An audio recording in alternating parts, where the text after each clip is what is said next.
recording, and I'm going to push *1. The conference is now starting. All attendees can now hear you. Hi, I'd like to invite you to the first Bioforce Nanosciences webinar. This is Gabor Betlendy, the Eastern Regional Sales Manager.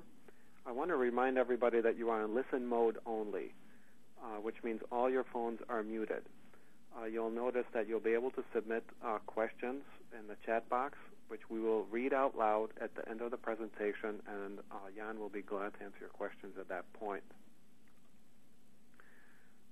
As background, this line is now muted. Hello. Hello. Hello? Yeah, I lost Gabor in mid. This line is now unmuted. Oh, okay, I'm back now. I hear everyone now. As background, Dr. Jan Ho received his graduate degree from Caltech, where he did his thesis on the study of structure and molecular diversity of gap junctions under Dr. Jean Revel. He subsequently did 2 postdocs. The first one at the Muller Institute for High Resolution EM at Biocenter in Basel, studying the structural analysis of membranes and membrane proteins by scanning probe microscopy. And his second postdoc at the University of California in Santa Barbara, studying the biological application of scanning probe microscopy, microscopes under the advisement of Dr. Paul Hansma. Currently, Dr. Ho is an associate professor in the Department of Physiology at the Hopkins University School of Medicine, where he has been in that position since the year 2000. It is a great pleasure we have Dr. Ho with us today, and without further ado, Jan, you are in control. Great, thank you, Gabor, and thanks for the opportunity to give this presentation on our work. This is my first webinar, so it's a bit of an exciting thing to do here. And I hope those listening will bear with me if I'm a little slow on some of the drawings and so on that I'm supposed to do here. In any case, I think my lab is really most well known for our work in the area of atomic force microscopy. But over the last few years, we've started to work more on cell biological types of problems, including using micropatterned surfaces to study how cells interpret and respond to their microenvironment. And it's really that, or one project along those lines that I want to tell you about today. So let me start by trying to get to the next. There it is. Okay. Let me start by saying something that most people will take for granted. Okay, and that's that cellular microenvironments are complex, both spatially, chemically, and physically. And I have two images here just to illustrate that. One on the left, there's a schematic that shows there's epithelium, which of course is sided and has one side that will open into some cavity of some sort, another side bounded by basement membrane and other cells. You see collagen fibers run through the tissues and various sorts of structures that are highly asymmetric and again very sort of spatially, chemically, and physically complex. On the right side, there's a scanning electron micrograph that shows endothelial cells on a basement membrane, and that shows a little more of the fine structure that one will see in the sort of setting that cells live. Again, very, very complex, and I think it's clear. Most people would agree that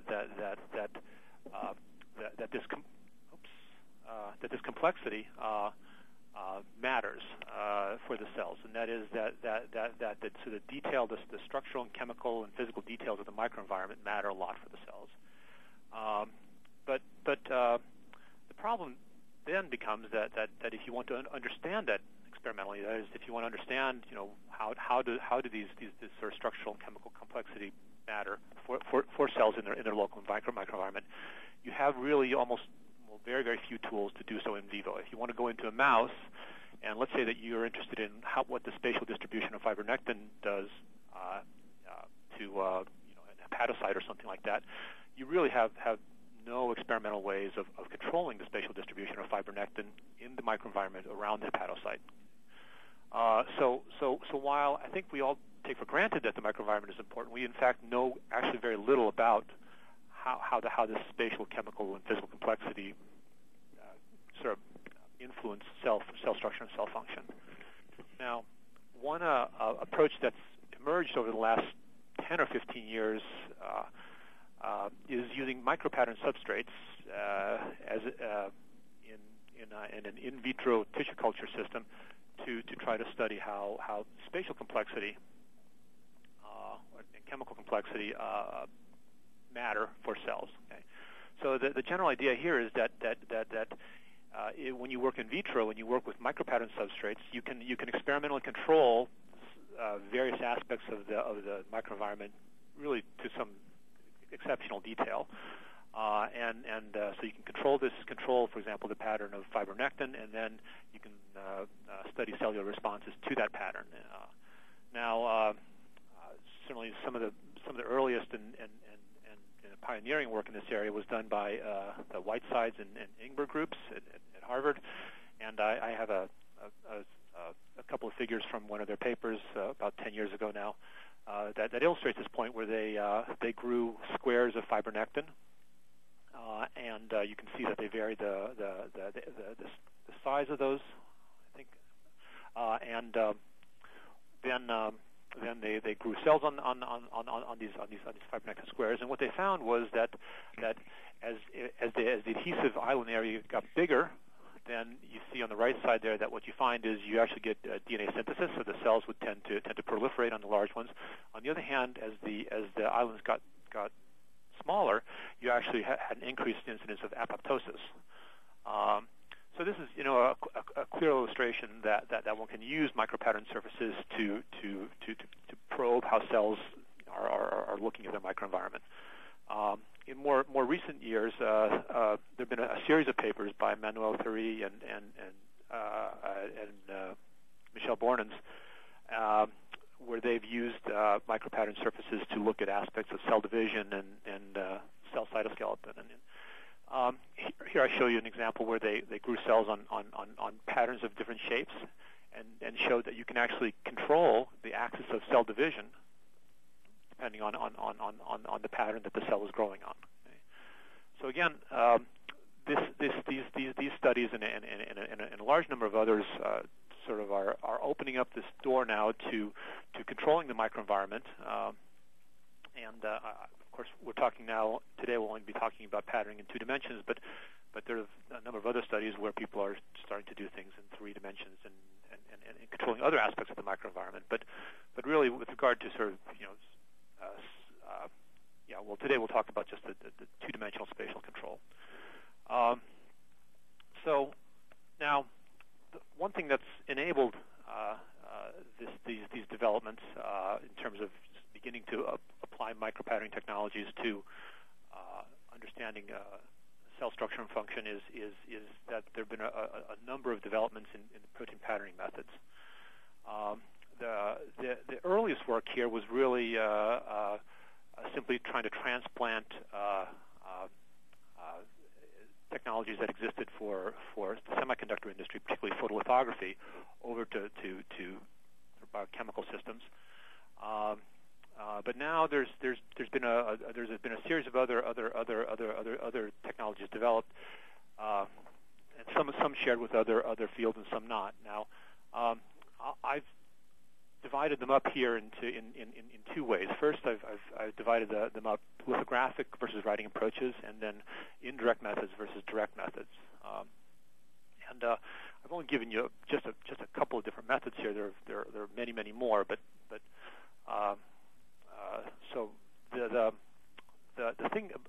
So a lithographic method is an approach where you have a sort of a parallel transfer of a pattern of some sort from a mask or template onto the surface. So photolithography is the prototype of that. Another very widely used approach now is microcontact printing. That's distinct from what I call a writing approach, which electron beam lithography and these tip or pen-based methods are. Those are there the pattern is transferred in some sort of serial fashion onto the surface. Okay. finally, then we have the comparison to direct to indirect. Now, the indirect method is where one modifies the surface. For example, if one deposits a coupling molecule to the surface, and then after that adds the molecule of interest to that, versus a direct method where the molecule of interest is directly patterned onto the surface.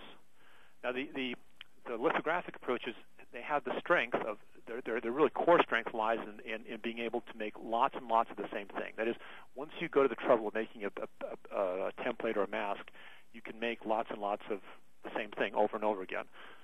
The writing approaches, on the other hand, are not so good for making lots and lots of the same thing, but they are, on the other hand, much more flexible in terms of changing the pattern quickly. Let's say that you make one pattern today, and 30 minutes later you say, oh, I need a different pattern because the results suggest that we should try this. With a writing approach, that's typically very, very fast to do. With these EBL or pen-based methods, you hop into a CAD program, you write out the new pattern, and you'll get a new, you can make the new pattern right away. Whereas with lithographic approaches, such as photolithography, microcontact printing, you'll have to go and make a new mask and go through that, which is costly and takes some time. So in a research setting, the writing approaches often have a lot to speak for them, and that is you want to be able to change patterns quickly, literally in some cases on the fly while you're making a pattern. So the approach I'm going to tell you about today is the work we've been doing is using a writing approach, and it's a writing approach that patterns molecules directly. And as I'm sure you all know, that this is the nano enabler from Bioforce. The Bioforce nano enabler is based on sort of the central element in the nano enabler is this thing called an SPT, a surface patterning tool, and you see a schematic of that here on the left.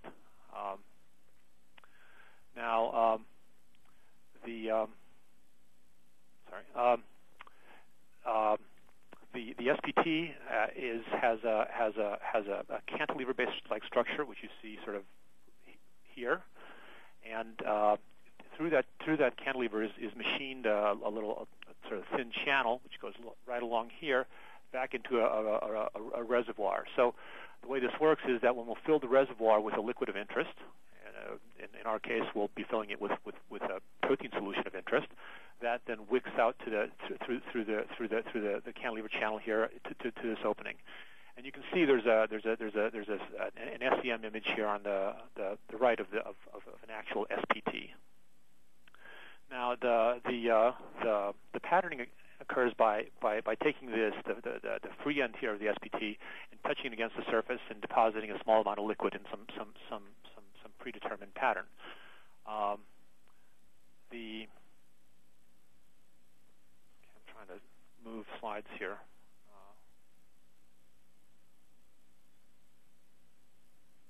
Sorry, I don't know why I'm not.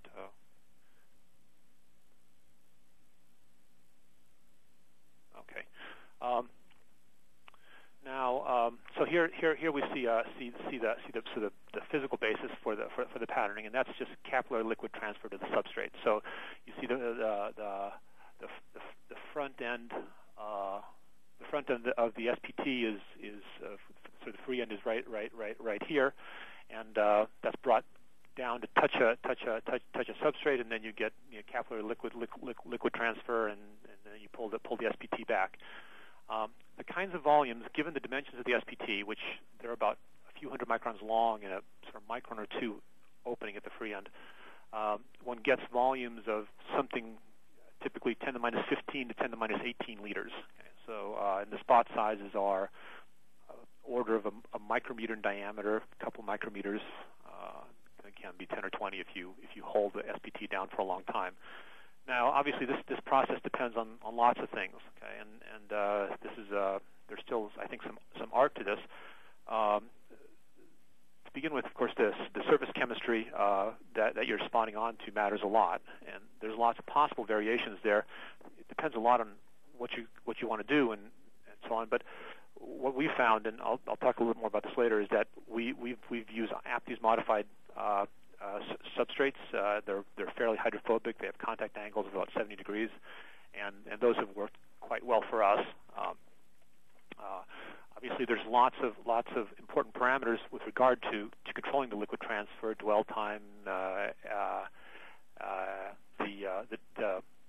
how hard you push the SPT onto the surface, the buffer composition, humidity, and things like that.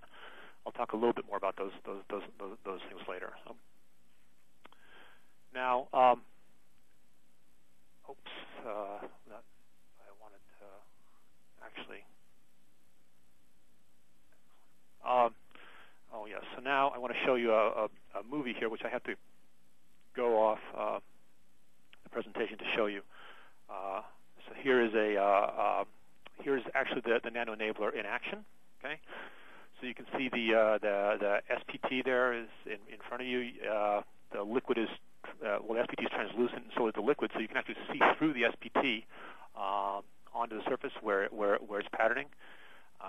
We're patterning here on a glass cover slip that has etched markings in it, and you can see those markings. Those help us navigate later when we go to find the pattern in the microscope. On the lower left-hand side there, you can see there's a little right-angle fiduciary mark that we make, also again to help us navigate. But aside from that, the SPT is making a pattern that was computer programmed, and I'll tell you more about that pattern in a little bit. And it's making this in a highly defined and predetermined fashion, right? It's depositing small drops at each point that we want. Okay?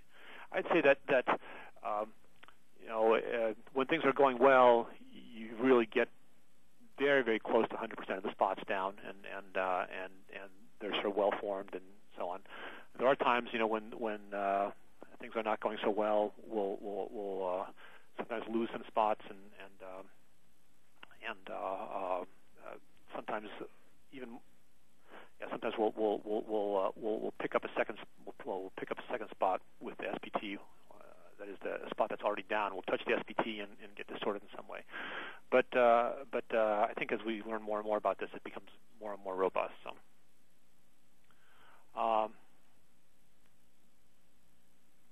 Oops! Now that went all the way to the beginning. Sorry about that. All right. So here now is just an image of what the actual instrument looks like. We've actually been using a prototype instrument that we got from Bioforce a couple years ago now, and here you see Will Heinz operating the instrument. So the sort of business end of the microscope is right in here, where there's the SPT, and then there's a translation stage that moves around, and then the SPT moves in Z up and down as the translation stage goes X and Y, moving the sample with the substrate to deposit the pattern. There's a computer with some control software here, and you can see actually this optical access where you can see where the SPT is and help you navigate here. Now, since this time, we were the Bioforce has released their a nice commercial instrument which does many things better than what this prototype does, and that you see it over here on the right. So, now.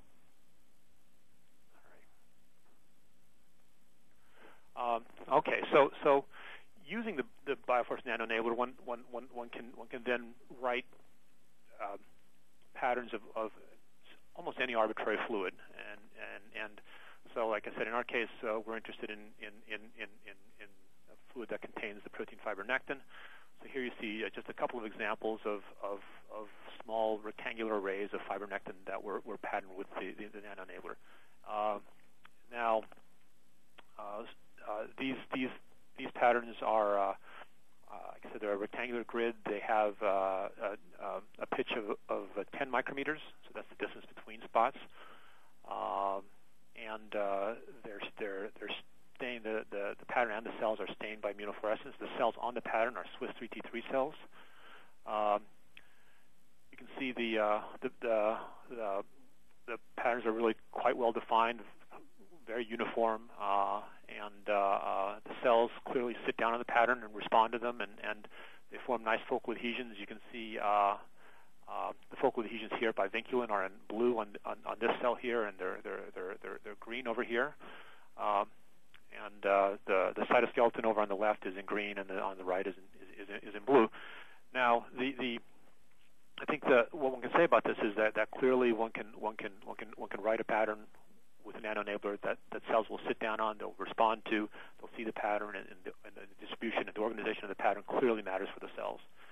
So in many ways, this I think this brings one to where maybe microcontact printing was 10 years ago or something like that, with the difference that one now actually has a writing tool, and it's a direct writing tool. So you have many of the capabilities of microcontact printing, but you have the flexibility of being able to change your pattern very quickly and not have to go through cycles of mask making and so on. That said, you're also limited to having patterns that are sort of dot based, if you will, that you can put down spots, and it's not so easy, for example, to make a solid circle or some other patterns that you can make by microcontact printing. So I think this is the key strength here really is that one key strength is really that that it's so flexible that we very frequently will decide on a pattern and make it tens of minutes or within the hour we'll be making that pattern, and that's really like I said, from a research standpoint, an enormous advantage. The other thing that I think is particularly important about the nanoenabler is that it allows for multi-component patterning. And here you see an example of a two-component pattern. These are just two regular arrays of fibronectin and vitronectin interspersed. Okay? The fibronectin is in green and the vitronectin is in red. So the way this pattern is made, this is made by serial patterning. So we first patterned the fibronectin, and then we changed SPTs and reload with vitronectin, and we came back in and wrote the second pattern. It's also possible there are certain types of SPTs that you can do a certain amount of parallel patterning with, but this is a serial pattern, and doing this sort of thing actually is something that is extremely difficult by other methods, and I think really is a great thing about the nanoenabler. Now that said, we're not going to. I show you this just as an example, and we won't talk anymore about multi-component patterning. Okay, so now I sort of tried to lay the technological groundwork here for how we're going to use the nanoenabler. The question now is really what we have now is we have a technology, this sort of direct write microfluidic approach that allows us to very flexibly make almost any pattern we want. And thinking about our interest here in trying to understand how cells interpret their microenvironment,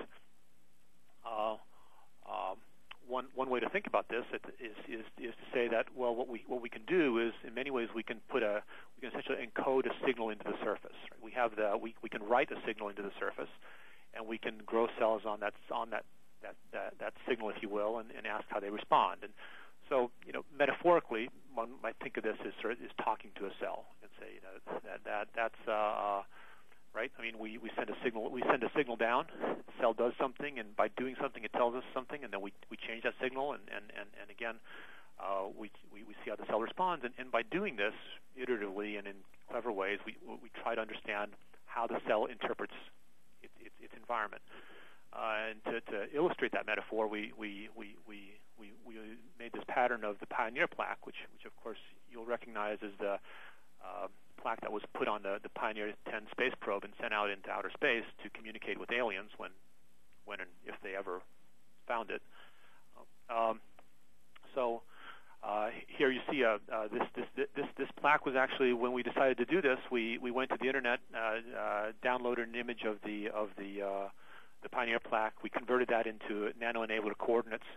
I think it was the same day we wrote this, or several of these actually, Pioneer plaques in fibronectin, and the next day we put some cells on them, and as you can see, there's, for example,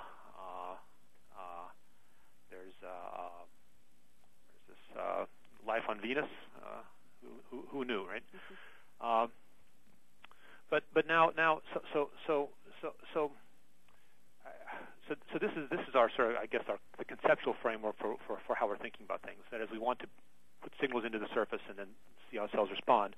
But if you're going to put a signal into the surface somehow, you need to have some way of measuring that signal. And that is when people make these patterns, there's some quantification, if you will, of the pattern,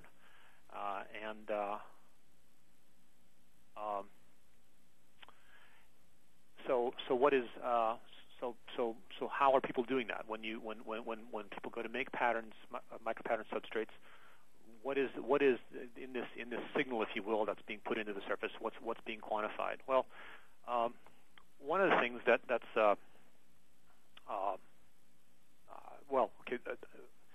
what's been done so far is really that there are lots of different kinds of features about the pattern that people will measure. For example, you can easily measure some dimension of the feature, like diameter of a square, or diameter of a circle, area of a square.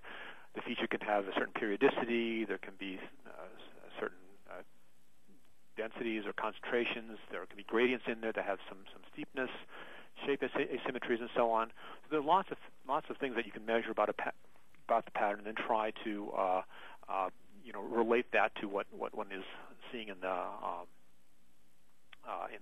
cell responses. But when people talk about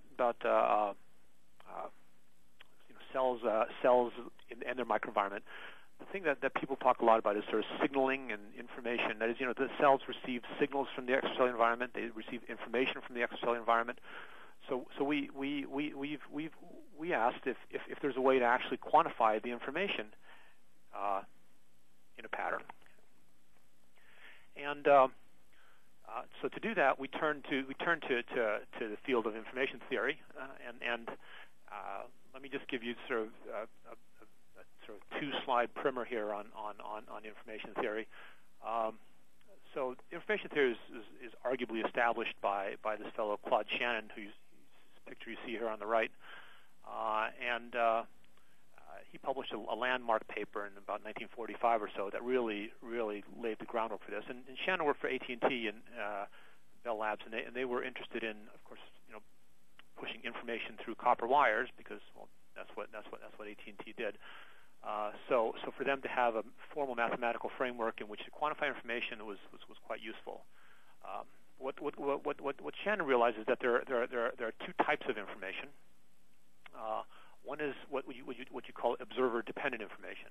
And you see an example of that on the left here. So you see that there's a sentence in English and there's a sentence in German, and there actually used to be a sentence in Japanese under that. But they both said both these three sentences then both say the cat is blue. But clearly, if you don't know Japanese or if you don't know German, that information, if you will, doesn't mean anything to you, right? You can see that sentence, but there's no meaning to it. So information has a certain observer dependence, and that is that how information is treated or depends on who the observer is, and this is true for cells too. That is, you can send a signal to a cell, and if it doesn't have the receptor, it'll just go flying right by. Right? So that's the observer-dependent part. Now, aside from the observer-dependent part, there is also observer-independent information, and that is, you see an example of that below where it says the cat is blue, and then there's a series of characters that actually contain the same amount of information as the cat is blue, but is completely meaningless. But again, those two lines have the same amount of information, and that information can be quantified completely independent of the observer. And it's really that information that the Shannon formalism allows one to quantify. Now, I'm not going to try to go into the details of the sort of the Shannon formalism here, but let me just try to give you a sense of what this information metric is. Okay, so Shannon defined a quantity that he calls informational entropy. Okay? And The informational entropy is this quantity, the sum of P log P over all possible states of the system. And this is a quantity that's very, very similar to thermodynamic entropy. So the larger the entropy, the more disordered the system is, and the lower the entropy, the informational entropy, the more ordered the system is. And what's maybe a little bit counterintuitive here is that what Shannon realizes that information is events that are rare are actually have a higher information content than events that are common. So what that means is that the systems that have a high entropy have more information than the systems that have a low entropy. In any case, this formalism, you can see an example of it of this below, where you have a fair coin flip, right? So you can see that a fair coin flip gives you one bit of information, right? On the other hand, if you have a weighted coin that 90% comes up to heads, you actually get much less information from that system because the outcome is more certain. In any case, without going into more detail here, this is the quantity that we've now implemented for characterizing the amount of information in micropatterns. Okay? So now we have a quantity here. We have a way of quantifying patterns, and we have the nano enabler, which allows us to make these patterns. So what do we do with this? Well, the first thing we've done, and this is really the subject of the sort of core subject of the presentation today, is we've just asked a very simple question, and that is, do cells have an information threshold? So the way we've gone about asking this question is to first design and then generate patterns of fibronectin with a defined informational entropy content. So we've made lines because it's clear from the literature that cells will respond to lines, and that is, if you make a line of fibronectin that's sufficiently narrow, the cell will align itself along that line. Right? This is well known, and you also see this sort of thing happening in vivo, where if you have a collagen fiber, the cell will actually elongate itself along the collagen fiber. So this is also a kind of response that one sees in vivo. So the first thing is, yes, again, to generate patterns that have varying informational entropy. Then we'll grow fibroblasts on these patterns, and then we'll measure the geometric response. And by the geometric response, we'll measure how much the cells respond to the line by changing their aspect ratio to align themselves along the line. Okay. Now, so the first thing here that we need to do is we need to design and generate those patterns, and we've done that using a Monte Carlo-based approach. Now, in the Monte Carlo-based approach, we start here with a on the right side.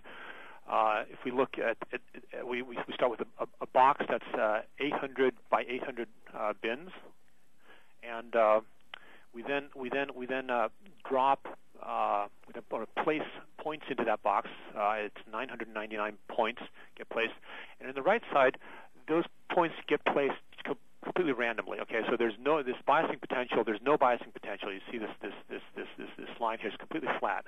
So the probability of dropping a point anywhere on the surface here is equal. There's a small caveat to that, which I'll talk about in the next slide. Now, what we do then is to introduce information into the pattern. We impose a biasing potential, which you see one here. Now, this biasing potential means that during the Monte Carlo simulation, there's a higher probability of putting a spot in a certain position and a lower probability in another. So you can sort of see here that there are sort of lines weakly appearing, and then we can make this biasing potential even stronger, such that one has now very, very clearly defined lines. Now, so these patterns here have well-defined informational entropies. This is an informational entropy of 9.628 kilobits, and this pattern then has one that's about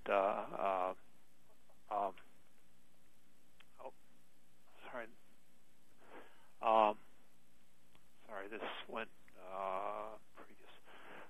This pattern then has one that's several hundred bits lower in informational entropy. Now, okay, so there is a little bit of a caveat to what I just showed you, and that's this. So we made these patterns using a Monte Carlo simulation, but it turns out that when you make the pattern, you cannot. The nano enabler does not allow you to put a given spot at any arbitrary distance from the first spot. So if you put down one spot, the second spot cannot be 0 micrometers away from the first one, or 1 micrometer away. It has to be 3 or 4 micrometers away, so otherwise the spots merge. So there's an excluded volume effect that comes in. So while if the patterning was absolutely perfect, one could use this sort of ideal relationship and get this ideal response that you see. In reality, what we had to do is compute the pattern entropy, and we do that simply by making many thousands of these patterns, and then producing histograms that allows us to produce a probability distribution that then in turn allows us to use this expression here to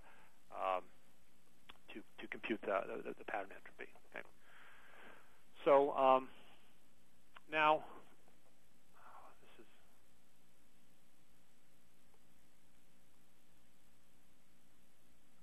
okay. So now we have our the approach for doing this. So here's how we go about doing an experiment like this. First, we compute the patterns in the fashion that I just showed you. So we put 999 spots into this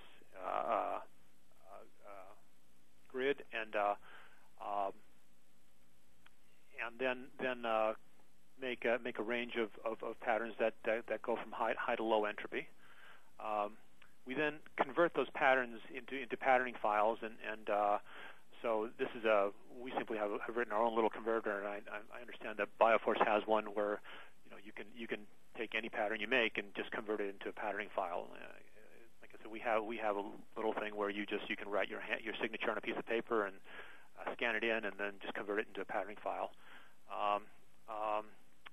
So then we take these patterning files, we put them into the nano enabler, and we produce patterns. The patterns we produce are, as I mentioned, we use glass cover slips treated with APDs.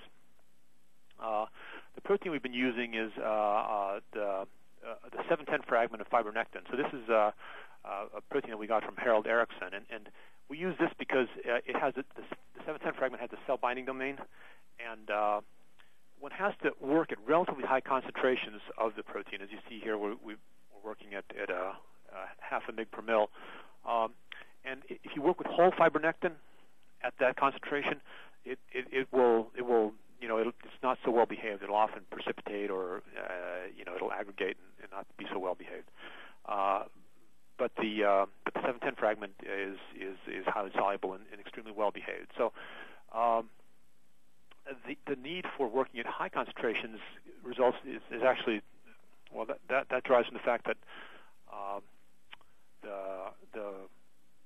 the volumes that the nano enabler puts down are so small. As you saw before, it's 10 to the minus 15 to 10 to the minus 18 liters. And if you go down in concentration too much, you actually end up, with no molecules in some spots. So really, to get a decent number of molecules, you have to keep the concentration fairly high. We, for the work we've done I'm talking about today, we backload the SPTs, which means putting the liquid onto that reservoir in the back of the chip. One can also front load the SPTs, and that's, for example, that's where you take the SPT and you dip the front of the SPT into a little drop of your patterning buffer, and that now draws the liquid back into the SPT, and you can pattern for a while. You can't pattern as long because there's not as much liquid there, but that's useful, for example, when you want to do multi-component patterning to front load. But here we backloaded. So then we made patterns with that had about 5 micrometer diameter spots. And we made 2 pattern dimensions, one that was 800 micrometers wide and another one that was 480 micrometers wide. Okay. We then, there's a step missing here. That is you then plate cells onto the patterns, and this is they're plated on in the same way that you would plate cells during passaging. So we trypsinize and then neutralize the trypsin, spin into fresh media, and then plate the cells onto the patterns. We'll often use actually serum-free media in this step because the serum will actually otherwise has fibronectin in itself, and it'll come down and that fibronectin binds to the surface, and the cells will be less constrained by the patterns then. We then I should mention one thing that I also forgot to mention here, and that is this: that after we make the fibronectin patterns, we'll let those patterns air dry, and then we'll block them with BSA typically to passivate the unpatterned region of the cover slip. So in any case, after the cells have spread on these patterns, and the experiments we've done so far are typically just a few hours. 2, 3, 4 hours, just to allow for spreading and attachment of the cells. We'll fix them, stain them for fibronectin or any other molecule that we want to look at, and image by immunofluorescence, and then finally we'll analyze the shape response as a function of informational entropy. So here's an example of an experiment like that, where we made 2 patterns. You see one pattern on the left that has a fairly low entropy or high order. You can see the lines are fairly well defined. On the right-hand side, on the other hand, there's a very low order or high entropy. So our metric here is to take all the cells that we see in the field and then draw a box around them, and then we take the sides of the box and produce an aspect ratio, which provides a measure of the cell asymmetry. So you can see on the left there's a cell that's quite elongated along the lines. There's in fact a couple, and that has an aspect ratio of about 2 there. And you can see on the right side there's a cell that's much more sort of symmetrical, and it actually has an aspect ratio a little bit below 1. So we do this now for a large number of cells over a large range of entropies, and one gets a graph like this, where now what we've done here is we've measured this aspect ratio and taken the aspect ratio, and we take that as the aspect ratio as our response, if you will, to the change in information in the pattern.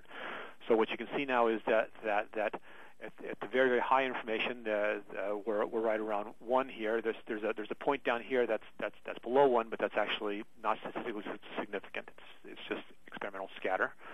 But what you can see now is that as you increase, or as you decrease the informational entropy, the aspect ratio clearly climbs, and what one can show is that there's a significant change in the aspect ratio over just 6.66 bits of informational entropy. So, what that seems to say here, at least within the resolution that we can see, is that there's not an information threshold. It's not one possible result here would have been that the information, the cells were insensitive to the information out here, and then it did something like this. but instead actually looks a little more like the information climbs from the very, very smallest information changes. So there's not a threshold, but cells are sensitive to information in a gradual way.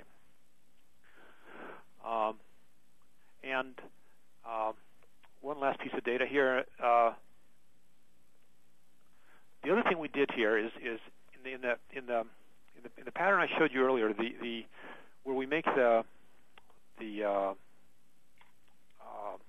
that pattern, the average spacing between the spots was 15 micrometers. Okay, so the whole field, or the whole pattern, if you will, was about 480 microns on the side. What we did after doing that initial experiment, we then took the same patterns and we just dilated them to 800 micrometers, where the average spacing between the spots is now 25 micrometers. And what you see here now is, so you see on the right side, this is just the experiment from the previous slide. So here you see a clear information entropy dependence of the aspect ratio of the cell. They're clearly aligning. But when you blow this up, when you expand that to dilate the pattern, you now the cells are now insensitive to changes in informational entropy.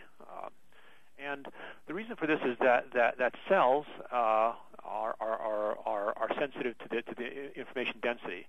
And this is something that one can intuit fairly easily. I mean, if you, for example, take your name and you write it on a piece of paper, then you can read your name and you can sort of absorb that information. On the other hand, if you take that and you blow it up so that the letters are 3 miles high, well, you'd be standing on some very, very small piece of the name and you wouldn't be able to see what it said, right? So in the same way that we're sensitive to the scale of information, cells are too, and what this shows is that the scale of that sort of scale sensitivity lies here somewhere. We're right at the border of that scale sensitivity with these measurements. All right, so that's the end of my data here, and so I just want to make I think a few fairly I think straightforward conclusions. One is that the nano-enabler is a tool that allows for rapid and highly flexible patterning of proteins for cell biological applications. I mean, clearly, it's for us it's been extremely useful to be able to make a pattern, talk about things, make a new pattern, talk about things, and really be able to do so in a very, very dynamic way. Second is that information in micropattern substrates can be quantified using an information theoretic framework, that one can apply Shannon's information theory to put a number to how much information there is in a pattern, and that when one does so, one finds that one can quantify cellular responses to patterns of defined information content. Now, and we see that the cells appear to be very sensitive to information, but that we see no threshold effect that one might have thought would be there. So then I just want to say thank you to a number of people. Certainly Jeff Werbin, who is the graduate student who did most of the work that I just spoke about.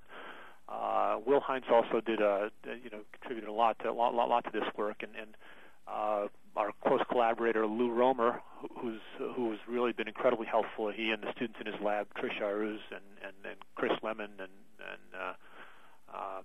Fu Men, they've all really been incredibly helpful.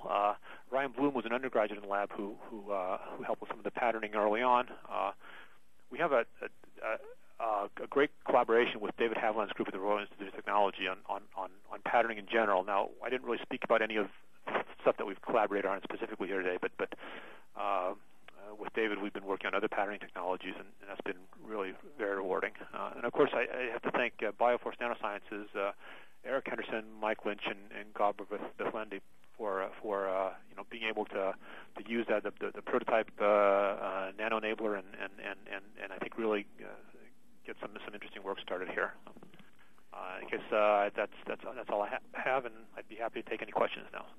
Thanks, Jan. So there is one question online. I just want to remind everyone, if there are questions, you need to type it into the chat box, and we will answer them.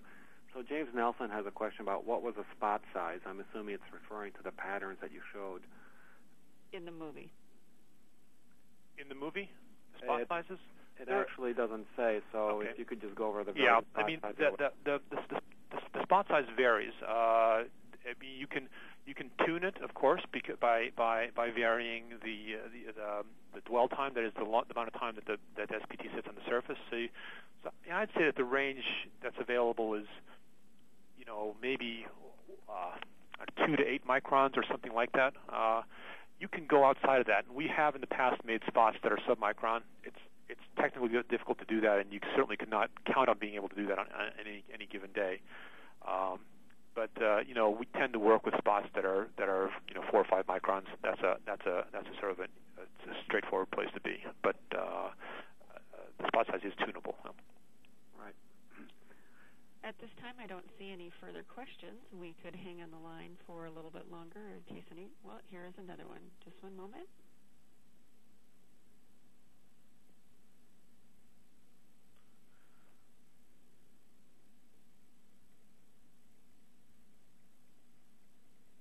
Yeah, so the next question asked is also from James Nelson. You mentioned 250 nanometer for a spot size, but everything seems more on the micron size. Yes, I mean, what I'm saying is that we have made spots that are clearly submicron. Okay, but those are just times you can't reliably reproduce the conditions under which you would make submicron spots. So all I can tell you is for sure that we've made submicron spots. I can't tell you how to make them again.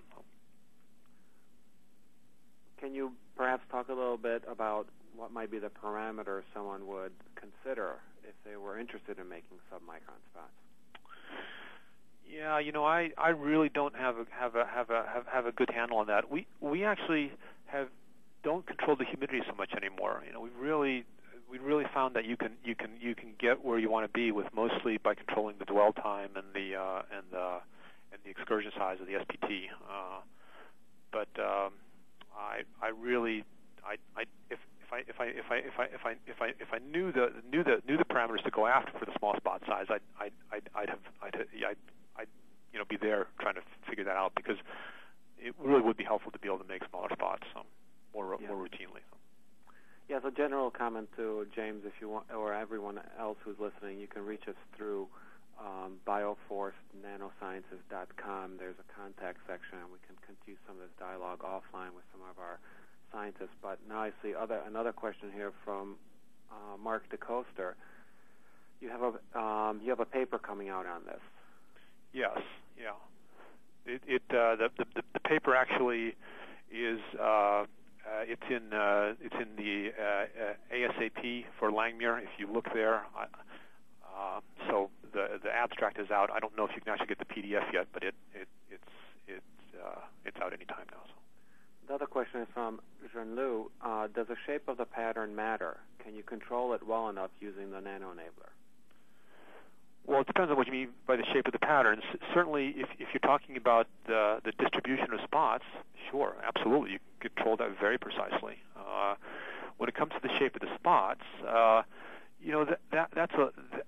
you'll have some variability. I mean, there is the spots will typically be a little bit oblong, and then sometimes if the conditions are not quite right, you'll get some unusual spot shapes. I think some of that actually comes from the fact that we have a prototype instrument where the stage is not incredibly well.